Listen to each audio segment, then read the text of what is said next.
Hello everyone, আসসালামু আলাইকুম। আশা করি সবাই ভালো আছেন।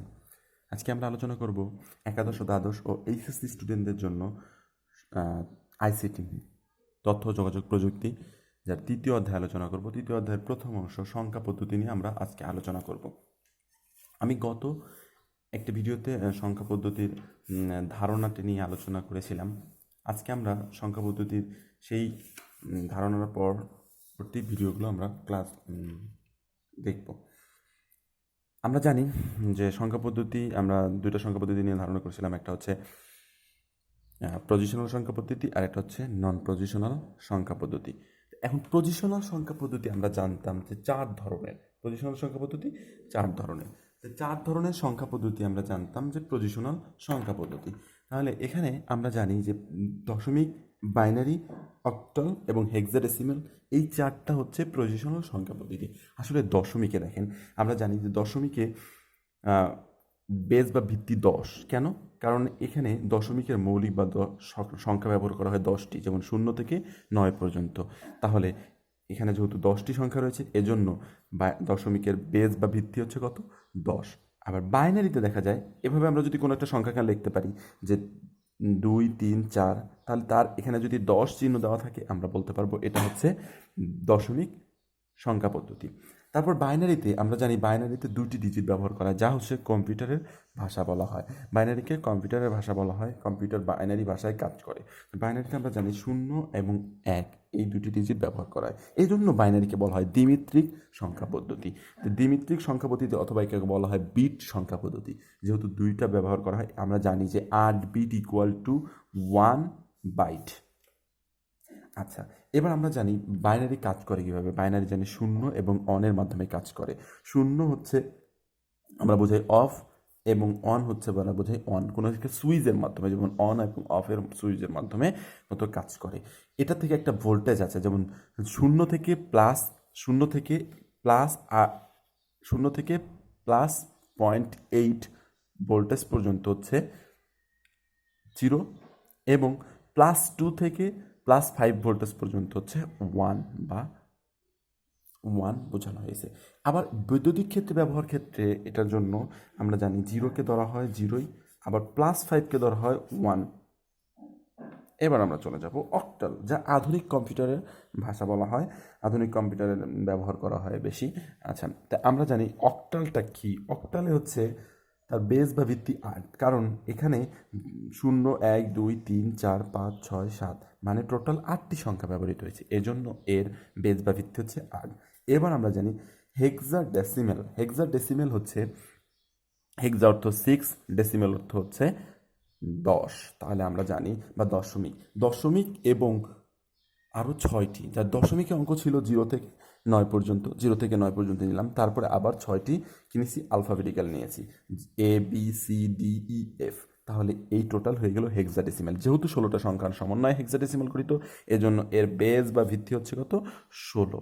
তাহলে আমরা এবার এই সংখ্যা পদ্ধতি একটা থেকে আরেকটা কনভার্ট করা, বা আমরা ম্যাথগুলো দেখবো। তার আগে আমি একটু চার্ট দেখে নিব, যে সুন্দর করে আমরা চার্টটা করার জন্য। আমি চার্টের সুবিধার্থে আমি আগে থেকে একটু এঁকে নিয়েছি। যেমন হচ্ছে, এটা হচ্ছে দশমিক সংখ্যা পদ্ধতি, এটা বাইনারি সংখ্যা পদ্ধতি, অক্টাল সংখ্যা পদ্ধতি, হেক্সাডেসিমাল সংখ্যা পদ্ধতি। সুবিধার্থে সবগুলো সংখ্যা পদ্ধতির যেহেতু মৌলিক সংখ্যা কয়টা করে আমরা জেনে ফেলেছি অলরেডি, আমরা সংখ্যা পদ্ধতির মৌলিক সংখ্যাগুলো লিখে ফেলবো। যেমন এটার হচ্ছে 0, 1, 2, 3, 4, 5, 6, 7, 8, 9। এটা যেহেতু 0 এবং 1 ইউজ করা হয়েছে। এটার যেহেতু অক্টালের 0 থেকে 1, 2, 3, 4, 5, 6, 7 পর্যন্ত ইউজ করে। হেক্সাডেসিমালে যেহেতু 0, 1, 2, 3, 4, 5, 6, 7, 8, 9, 9 পরে হচ্ছে ABCDEF ব্যবহার করা হয়েছে। তাহলে আমরা একটা সংখ্যা পদ্ধতি যদি ভালো করে জানতে পারি, ভালো করে বুঝতে পারি, তাহলে দেখো সবগুলো ওই একই সিস্টেমে আমরা করার জন্য চেষ্টা করব।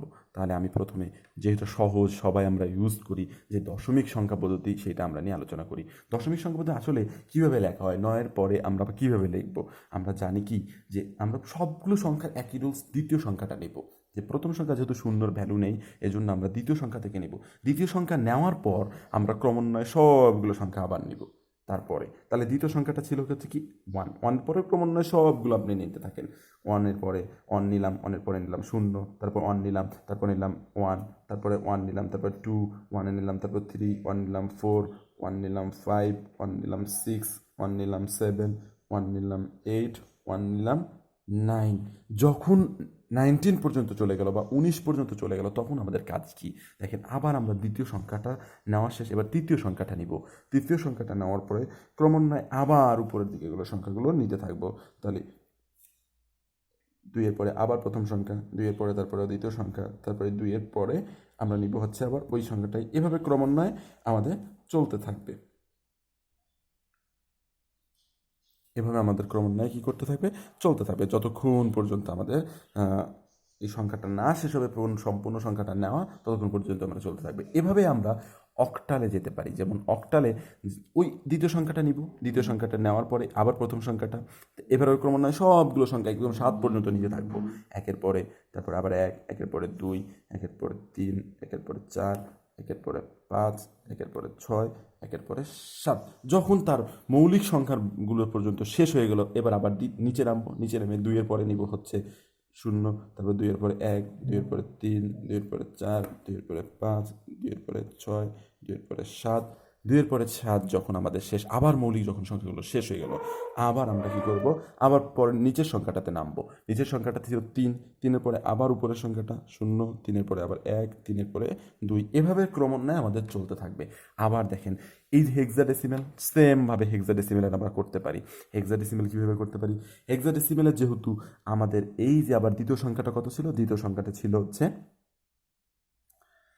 1, তারপরে দ্বিতীয় সংখ্যার উপরের সংখ্যাতে আবার ক্রমান্বয়ে একটা করে সংখ্যা নিতে থাকবো।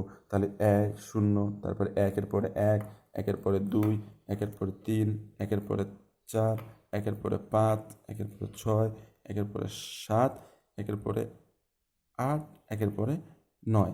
তাহলে এই ক্রমান্বয়ে যখন আমাদের 9 পর্যন্ত নেওয়া শেষ, আবার কি করবো, দ্বিতীয় সংখ্যাটা নিব। দ্বিতীয় সংখ্যাটা প্রথম সবগুলো নেওয়ার পরে তারপর আবার দ্বিতীয় সংখ্যা নিব। এভাবে আমরা ক্রমান্বয়ে করতে যাব। এবার আমরা যাব বাইনারি, যেই সংখ্যা পদ্ধতিতে আমাদের সবচাইতে মনে হয় কষ্টকর। কারণ যেই সংখ্যা পদ্ধতিতে মৌলিক সংখ্যা বা যেই সংখ্যার দুটা সংখ্যা ব্যবহার করায় বা তার জন্য বেস বা ভিত্তি হচ্ছে 2, তাহলে এই সংখ্যাটা লেখার জন্য আমরা কীভাবে করবো, আমরা একই রুলস সবগুলোতে ফলো করব। যেমন দেখেন আমরা কী করলাম, দ্বিতীয় সংখ্যাটা সবগুলোর ক্ষেত্রে নিচ্ছি, এটার ক্ষেত্রেও সেম করব। দ্বিতীয় সংখ্যাটা নিলাম, দ্বিতীয় সংখ্যাটা নেওয়ার পরে আপনি চিন্তা করবেন যে এই দ্বিতীয় সংখ্যাটা নেওয়ার পর আবার উপরের সংখ্যাটা নিব, তারপরে দ্বিতীয় সংখ্যাটাই ডাবল নিব, নিয়ে ফেললাম। এবার যেহেতু এই দুটো সংখ্যার কাজ শেষ, এবার আমরা নিচের সংখ্যাটাতে যাব। নিচের সংখ্যাটা লিখব 10 লিখব বা 10 লিখলাম, লেখার পরে এবার উপরের সংখ্যাটা নিব।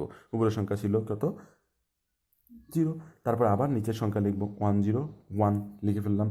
এবার যখন এইটার কাজও এই দুটা দিয়ে শেষ, এবার নিচেরটাতে নামবো। তাহলে নিচেরটা ছিল 1 আর 1, তারপর নিব উপরেরটা 1 আর 1, তারপর নিব 0, তারপর 1 1, তারপর নিব কিন্তু 1 নিব। এবার দেখেন আমাদের 3টা সংখ্যার কাজ অলরেডি শেষ। তাহলে আমি এই পর্যন্ত নিছি শেষ, এবার নিচেরটাতে নামবো। নিচেরটাতে নেমে দেখবো যে এখানে আছে 1 0 0। এবার নিব সব প্রথম উপরেরটা, তাহলে আমাদের 0 নিলাম, তারপরে ক্রমান্বয়ে নিচেরটা আবার নিতে থাকবো, তারপর ক্রমান্বয়ে নিচেরটা কত 1 0 0 1। এবার দেখেন যখন এই দুটা পর্যন্ত নেওয়া শেষ, প্রত্যেকটা অঙ্ক দিয়ে আমি এই দুটা করে নিচ্ছি, প্রত্যেকটা অঙ্ক ধরে ধরে আমি এই দুটা করে নিচ্ছি। তাহলে যখন 1 0 0 ছিল, তারপর আমি দুটা নেওয়া শেষ, এবার আমি তো নিচের ঘরে চলে যাব। তাহলে 1 0 1, তাহলে উপরেরটা আবার নিব। ওই যে মৌলিক সংখ্যাগুলো শুধু ওই দুটাই বসাচ্ছি। দেখেন এবার এইটা নিয়ে আমরা মৌলিক সংখ্যা দুটো বসাচ্ছি 1 0 1 1। তারপরে ক্রমান্বয়ে আবার আমি এই সংখ্যাটা, যখন আমাদের এই দুটো সংখ্যা বসানো শেষ, এই সংখ্যাটা থেকে নিচেরটা নামবো। নিচেরটাতে ছিল কি 1 1 0, তারপর নিব কোনটা, উপরেরটা। ওই যে ক্রমান্বয়ে দুইটা মৌলিক সংখ্যা ছিল, যে ওই দুটো সংখ্যা আমরা নিব। এটার বেস বা ভিত্তি যেহেতু 2 ছিল, ওই দুটো সংখ্যা আবার নিচ্ছি। তাহলে 1 1 0 নিছিলাম, এই সংখ্যাটা নিছিলাম। এই সংখ্যাটা নেওয়ার সময় আমরা দেখেন, এই সংখ্যাটা নেওয়ার সময় আমরা 0 নিয়েছি, তারপরে 1 নিব। তাহলে 1 1 0, তারপর নিব 1। এবার ক্রমান্বয়ে দেখেন এই সংখ্যাটা যখন আমাদের নেওয়া শেষ, তখন আমরা নামবো কোথায়, এটাতে নামবো। তাহলে এটা দিয়ে আবার আমরা দুইটা সংখ্যা নিব। তাহলে 1 1 1, তারপর 0, তারপর 1 1 1, তারপরে আবার আমরা 1 নিয়ে ফেললাম। এবার দেখেন এই সংখ্যাটা যখন আমাদের এই সংখ্যাটাও নেওয়া শেষ, এবার আমরা নিচেরটাতে নামবো। নিচেরটাতে নেমে তাহলে ছিল কি 1 0 0 0, তারপর আমরা নিব উপরেরটা 0 নিব, তারপরে নিব কি নিচেরটা 1 0 0 0, তারপর নিব 1, তারপর আমরা কী কী নিব ক্রমান্বয়ে আবার আমরা এই সংখ্যাটা যখন কাজ শেষ তখন আমরা এটাতে নামবো। এটাতে নেমে নেব 1 0 0 1, তারপর আবার উপরেরটা নেব, তারপর আবার নিচেরটা নিব 1 0 0 1 1। এবার যখন এই কাজটাও এইটারও শেষ, পরে আমরা নিচেরটাতে নামবো, লিখব 1 0 1 0 0, তারপরে আমরা লিখব 1 0 1 1 0 1 0, তারপর আমরা নিব কত নিচেরটা 1। এভাবে ক্রমান্বয়ে আমরা প্রত্যেকটা করতে যাবো। আরেকটা সিস্টেমে আমি বলে থাকি, এভাবে যদি কঠিন লেগে থাকে আপনি চিন্তা করবেন কি বাইনারিতে শুধু দুইটা জিনিস ব্যবহার করা হয়, 0 এবং 1, তাহলে 0 আবার 1 ছাড়া অন্য কোনো সংখ্যা আসবে না। তাহলে দেখেন 0 এবং 1, তারপরে 9 পর্যন্ত কি কোনো 0 এবং 1 সঙ্গে দ্বারা সংখ্যা আছে? না, 10 আছে। 10-এর পরে 11 আছে। 11 থেকে 99 পর্যন্ত কোনো সংখ্যা কি 0 এবং 1 দ্বারা গঠিত আছে? আসলে নাই। তারপরে 100, তারপর 101 আছে, 110 আছে, তারপর 111 আছে। 111 থেকে 999 পর্যন্ত কি কোনো সংখ্যা আছে? আসলে নাই। তারপরে আমরা 1000 নিব, 1001, 1010, 1011, তারপর 1100, 1100, তারপরে নিব হচ্ছে 1101, 1110, 1111 থেকে একদম 9999 পর্যন্ত কোনো সংখ্যাকে আপনি বলতে পারবেন যে 1 এবং 0 দ্বারা গঠিত আছে? আসলে নাই। তাহলে এভাবেই আমরা বাইনারি সংখ্যা পদ্ধতি নির্ণয় করতে পারবো। আপনাদের যেই টেকনিকটা সহজ লাগে আপনারা সেটাই করতে পারেন। আমি প্রথমে এটা নিই, তারপর প্রথম দুইটা যেহেতু মৌলিক সংখ্যা, দেখেন সবগুলোর ক্ষেত্রে একই নিয়ম, যেই কটা সংখ্যা আছে আমি প্রথম দ্বিতীয় নাম্বারটা নিয়ে ওইটা মৌলিক সংখ্যাগুলো নিলাম, একটা ক্রমান্বয়ে নিতে নিতে ওইটার মৌলিক সংখ্যা দুটো নিচ্ছি, মৌলিক সংখ্যা একটা নিচ্ছি, মৌলিক সংখ্যা দুটো নিচ্ছি, একটা নিচ্ছি, মৌলিক সংখ্যা দুটো নিচ্ছি, এভাবে আমি কাজ করতেছি। এরপরে আমরা দেখবো হচ্ছে সংখ্যা পদ্ধতির রূপান্তর। তো এতক্ষণ আমার ভিডিওটা দেখার জন্য আপনাদেরকে অসংখ্য ধন্যবাদ।